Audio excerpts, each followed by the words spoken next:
Jeffrey Epstein. An infamous and horrible man. A man who got away with many horrible crimes against children through money, connections, and isolated compounds. Someone who scarred many and caused tremendous suffering. Someone that pretty much everyone agrees is a downright horrible person. Now, how does this relate to a medieval knight? A knight who fought valiantly for the kingdom of France. A knight who fought alongside the likes of Joan of Arc. A nobleman who was Marshal of France. But when you peek under the surface, you will find a story more disgusting and depraved than you might have expected. In the year 1404, a boy was born. A boy that was born into a very rich and powerful family. This boy, in fact, would inherit the largest fortune in the kingdom of France. This boy would be named Gilles de Rais. Gilles de Rais was a noble, so he would receive a very nice education, learning how to read and write in both Latin and French. He would live a pretty normal life for a rich kid in the Middle Ages, until he reached the age of 11. When Gilles de Rais was just 11 years old, his father died in a hunting accident, and his mother would die of unknown causes not long after.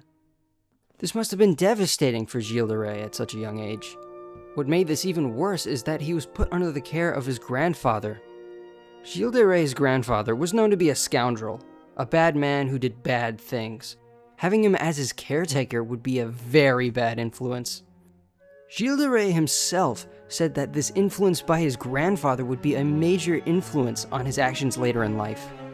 So much so that he himself admitted that he found pleasure in committing horrible actions, which apparently no one thought it was a red flag. Though he wouldn't be under the care of his grandfather forever. Gilles de Rais would begin his military career at the age of 16, with him eventually being appointed captain for the Duke Louis III of Anjou 7 years later in 1427.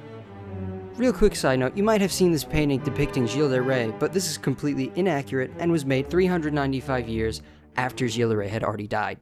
There are no surviving depictions of him, so I made my own based off of manuscripts of his time period. Alright, back to the video. It's at this part of the life of Gilles de Rais that it becomes important that you know the context of what is currently happening to the Kingdom of France. Ever since the year of 1337, the Kingdom of England and the Kingdom of France have been at war in what would later be called the 100 Years' War, caused by England trying to claim the Kingdom of France. Now, the Kingdom of France has generally been on a losing streak, and had recently had its army devastated in the Battle of Agincourt in 1415.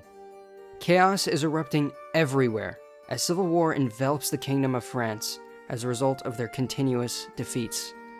It is here that Gilles de Rais would start his military career, fighting against the English in this chaos. However, in the year 1429, a young French peasant woman named Joan of Arc would rise out of nowhere to rally the French and set out to save the city of Orléans from being besieged by the English army. It was here that Gilles de Rais was to be assigned as the leader of her armed escort by the Dauphin, future King of France Charles VII. Under the command of Joan of Arc, he would help relieve the siege and defeat the English in the Battle of Orléans, a victory that would turn the tide of the war for France.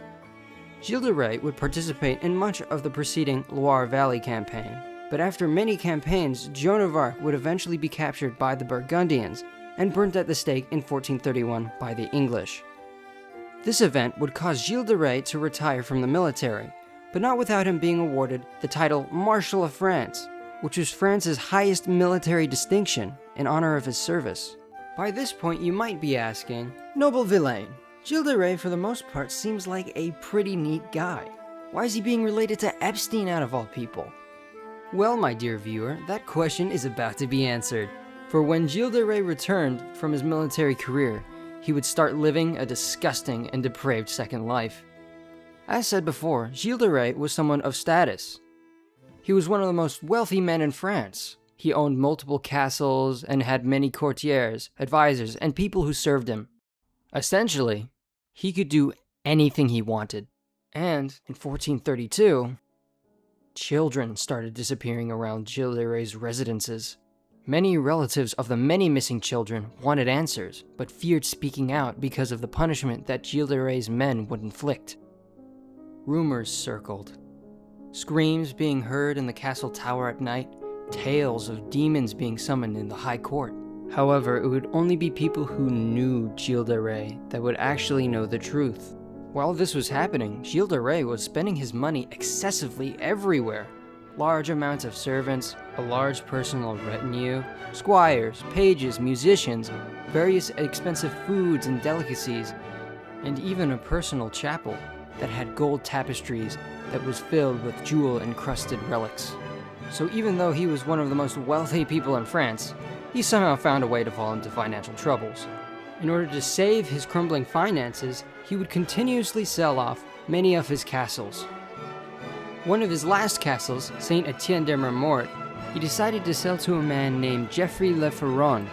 For some reason though, after the castle was already sold, Gilles de Rais decided he wanted it back and decided to take it back by force. Now this castle was entrusted to this guy's brother, named Jean Le Ferron, who was part of the clergy. And the thing about medieval clergymen is that they have ecclesiastical immunity, meaning that when Gilles de Rais burst into the village church during a service that Jean Le Ferron was conducting and then holding him hostage in his own castle, Gilles de Rais upset a lot of people and committed a huge crime. What made this even worse is that Jean Le Ferron and his brother were very well connected. So when this happened, King Charles VII's constable was sent to save Jean Le Ferron. Now this whole debacle would interest the Bishop of Nantes, and it persuaded him to start an independent ecclesiastical investigation into Gilles de Rais because of the mounting rumors. After all, it was weird that a man that had such a heroic past would have so many horrible rumors surrounding him. Gilles de Rais, alongside many of his courtiers, were arrested not long after. It was during the investigation and the trial where the true amount of crimes that Gilles de Rais committed came to light. Hundreds of relatives and parents testified. Witnesses and people who were in the courts of Gilles de Rais detailed what they saw him do. Young children were often lured into his castles by his servants. These children, often beggars and those of lower classes, were promised riches, clothes, and food, and when they were led into the castle, they would never return. Now, what he did to these children is so bad and horrible, in fact, that I cannot detail them on YouTube. And frankly, what he did was so disgusting that I wouldn't want to detail it even if it was allowed. Now, if you really do want to know what he did, you can find it online, as they tell it in detail in the trial. The scale of this operation was horrifying. One of his servants told the story of when Gilles de Rais was moving out of a castle in 1438. Skeletal remains of 40 children were removed and subsequently burned.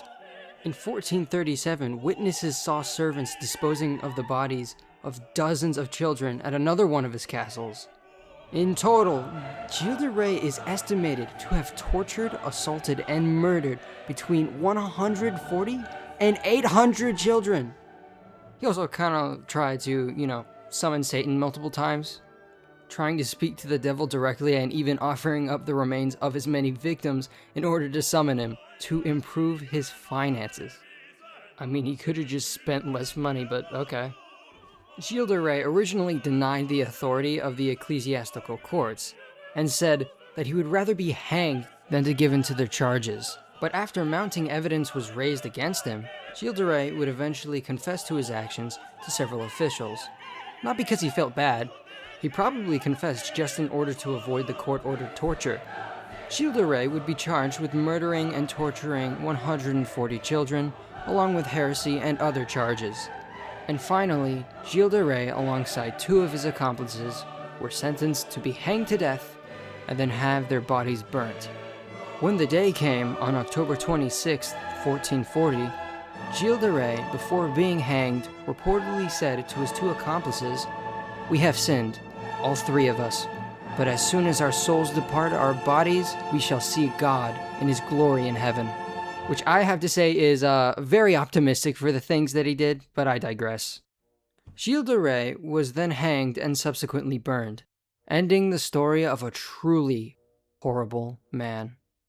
And also, apparently, like 5 women saved his body from being burnt and buried him for some reason.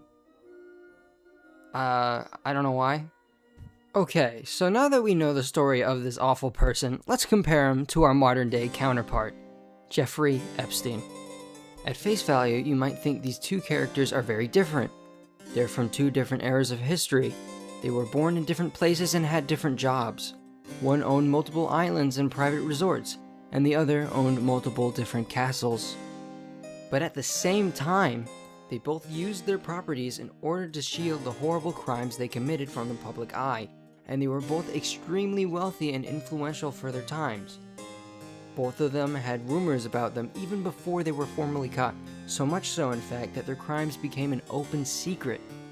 In both cases, they were only caught when an independent investigation was conducted, because they either controlled or influenced the authorities into silencing any sort of action against them. With their immense wealth, status, and connections, both Gilles de Rais and Epstein got away with horrific and awful crimes. But which one is worse? Now, to be honest, both of them are disgusting and awful. But if I had to pick the worst of these two, I would pick Gilles de Rais, because of the sheer scale and brutality and the fact that only a few of his victims survived.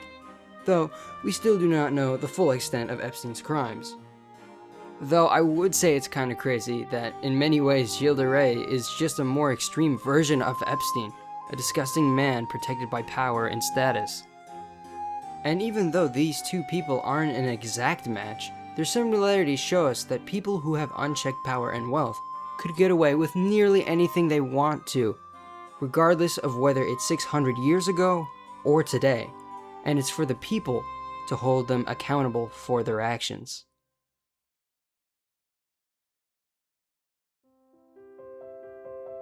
Hey, I know that this is quite the pivot from the last video. It's just that I've had this idea for a while now and I really wanted to make it, and I also wanted to keep things fresh. I'm also very sorry that this video took so long to make. A lot of things happened between now and the last video. Hopefully, I will get the next video out sooner. Again, I'm still new to editing, filming, and everything, so I don't know how long I will actually take. But still, thank you for watching the video, and please leave comments if you have any. Please. Hope to see you all next time.